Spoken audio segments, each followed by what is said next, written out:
if you wake up and then let yourself out right away. I'm more scared, and I'm afraid of needles. So I ripped the IVs out. Okay. And I just walked out. I was like, I'll have to talk to you about that sometime off the air. Yeah. I have a situation about that with my son. We'll discuss that. Okay. Your head had to be all in massive bandages and things, right? It was. Yeah. I went for many days with my head just pounding and just being incoherent. Just completely not even with anything. Were you in a coma for a while? I don't think so. No.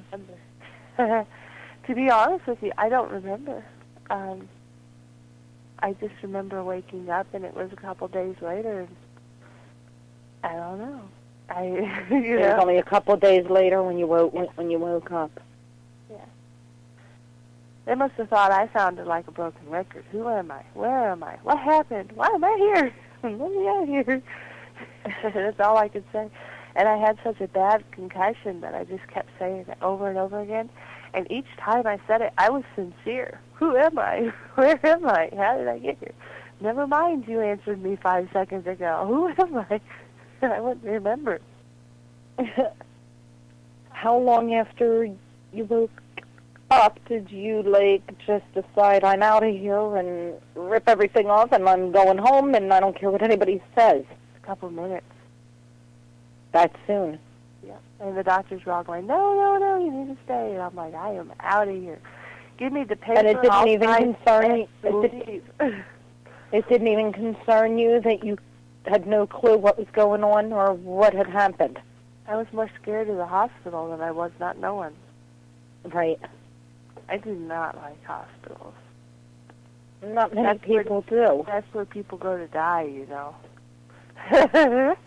Not always. I know, but in my mind, right. As serious of a situation as I was, I think I probably would have died if I stayed.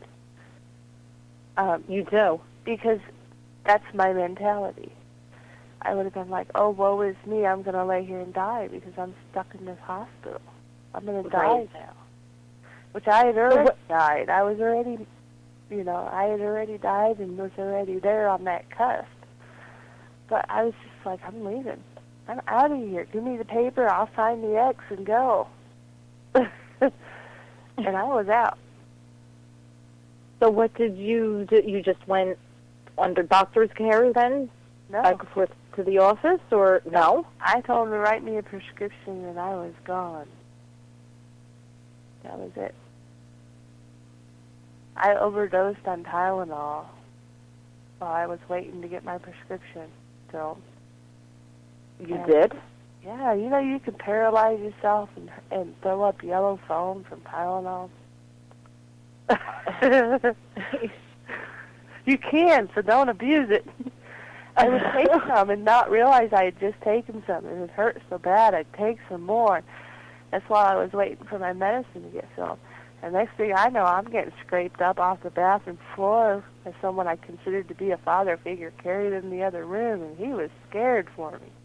I was going to ask you, you weren't by yourself, you had somebody to at least go home to be home with you since you didn't even I had a really do good doctor father care? who took me in at that point in time. He was kind of like a father to me. Real good guy.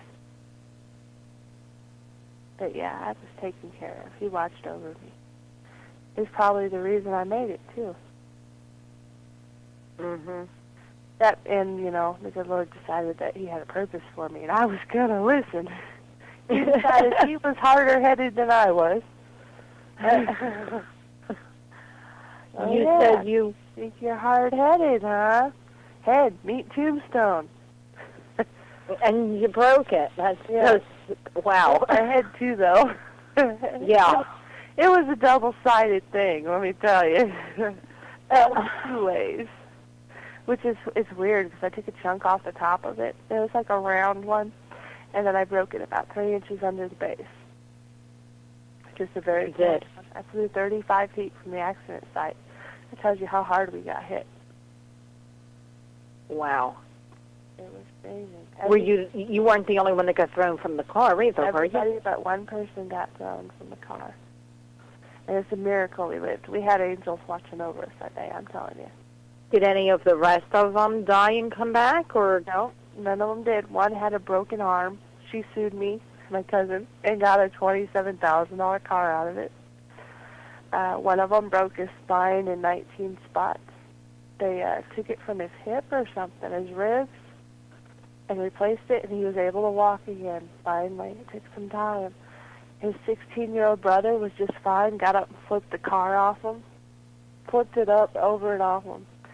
And then one other gal, she just got a little minor concussion. She was the only one stuck in the vehicle. I don't know how they had to use jaws of life to get her out and stuff. I mean, this vehicle was no bigger than a coffee table when it was done. Right. It was bad. But we all. And you didn't have a fear of driving afterwards? I don't drive. You don't drive? I have a lovely husband who chauffeurs me around. You were driving that day, or? Yeah, I was driving. Yeah. And, I mean, I do have a fear of driving, and, yeah, I realize it's an unhealthy fear. But, by golly, I want to be the passenger next time. I don't want to be the one who gets sued. It wasn't my fault. I didn't do it. I mean, I guess I kind of did do it. I waited at the blind spot at the stop sign, and then I thought I had waited long and pulled out. My passengers even told me, what are you waiting for? Pull out. And I did, and I got nailed. You know? So, yeah, that's enough to scare you out of driving. Yeah, I'd say so. Now, you said you saw the tunnel twice, a second time during childbirth? No, right before I found out I was pregnant. Right before you found out you were pregnant. What happened with that? I don't know. I don't know. I saw it. It was like a dream. You weren't ill, you weren't. I think the first time you see the tunnel, you have to die. Okay. After it, you can see it for really life-changing, extreme events. Because after, I found out I was pregnant is when I really started delving into this after I had my son. Now, I don't believe in reading for pregnant women or reading while pregnant. I'm very strong against that. But after I had my child is when I started picking up and really devoting myself to this field. I mean, really